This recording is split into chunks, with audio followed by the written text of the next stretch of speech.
you recording? I guess you are. Okay, sorry about that. Fashion. Um, Pause for the fashion cause. Um, this poem is called Are You In? And I haven't read it before for YouTube, but the whole principle is the letter R, like the word R for the letter R, and the word U for the letter U, and the word N for the letter N, so it's like run, but R U N. One of my favorite poems that I wrote when I was homeless. So here goes. Are you in A2609? What were you thinking, foolish boy, with no compass, with no gritting magnetic fields, no arrow pointing north, no attention to detail?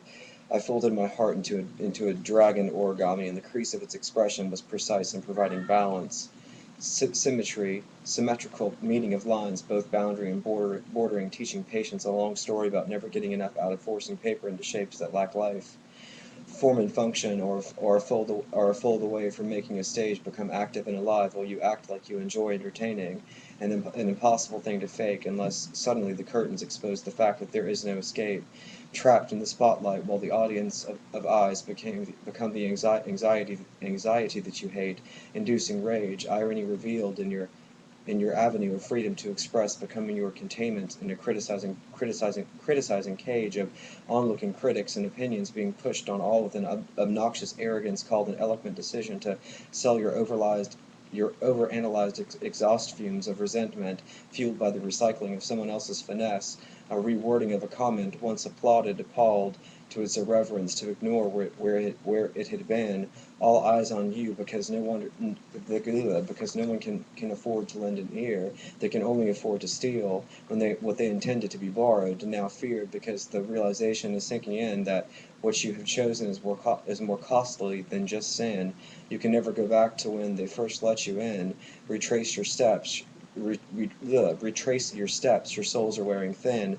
The road is sometimes the best of friends, unforgiving, but if patient provides a way to disappear, to start again, the windows you so reluctantly cleaned house, um, the body that needs to feel something, anything different from this nightmare of motel mood, turned into the dirt that housekeeping sweeps under the rug of too many one-night stands where even dreams have fallen prey to.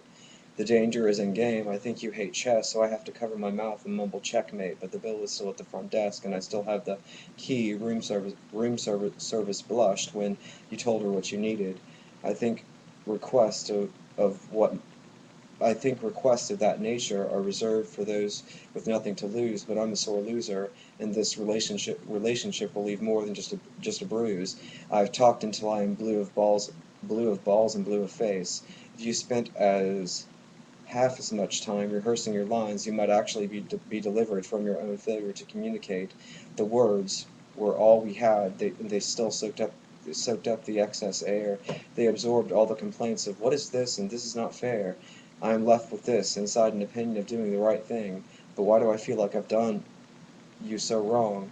Outside in the car waits the loneliness you fear awaits for miles down endless desert highways, and nights becoming afternoons. Without you? Is this what it has come to? Uh, I a miniature exchange of words that we have both gotten used to.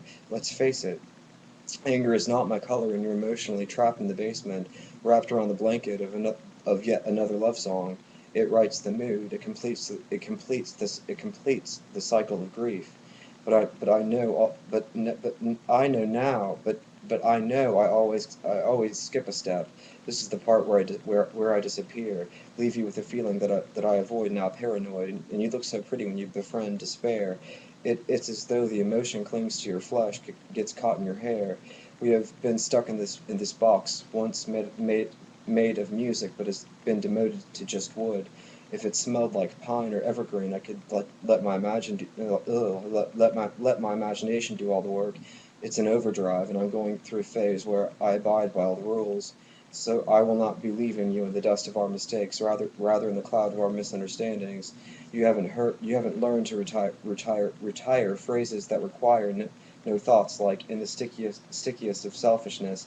You can always return to the immediate gratification of words, such as "I understand," and "that doesn't sound like you." I have studied your expression accompanying these tokens testifying to the depth of your character. Little Mr. Fairweather has found that even in sunshines, the clouds of soured friendship still linger on the tip of his own forked tongue, and to think even spoons still remind me of you. I have had to divorce cutlery, and all things borrowed will officially become the pyre for which I offer up the forgiveness to all deserving of returning the favor. The last box of you that remains in the top of my closet, of course, in the hallway. Company conveniently stumbled across it. The shoebox of mementos even rodents would consider offensive. I pause, hoping for the blessing of a second thought, a beautiful doubt, but just figured I'd prefer the inevitable remorse over simple disposal. I never thought I would end up reducing you to Dr. Scholl's rectangular resting place, at least not one that the worms won't consume.